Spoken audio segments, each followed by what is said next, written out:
శుభోదయం అందరికీ. ఇవాళ ఆనపకాయ నూపిల్లి కూర. కడాయిలో నూనె ఆవాలు వేసేయాలి.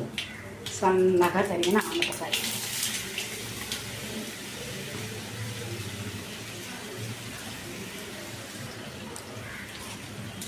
తగినంత ఉప్పు, పసుపు వేసి సన్నపు సెగన మగ్గనివ్వాలి. కూరంతా మగ్గిపోయింది. ఫ్రెష్ కరివేపాకు,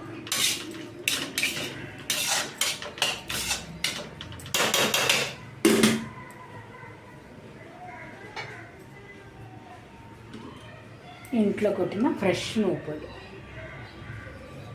కూర చాలా బాగుంటుందండి. అన్నంలోకి చపాతీల్లోకి చాలా కమ్మగా ఉంటుంది, టేస్టీగా ఉంటుంది.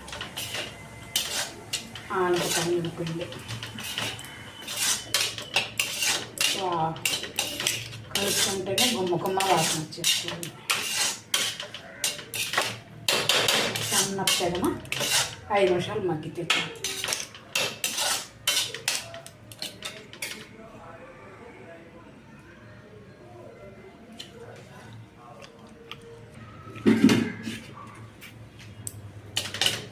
గుమ్మగుమ్మలాడి ఆనపకాయ నూపిల్లి కూర రెడీ.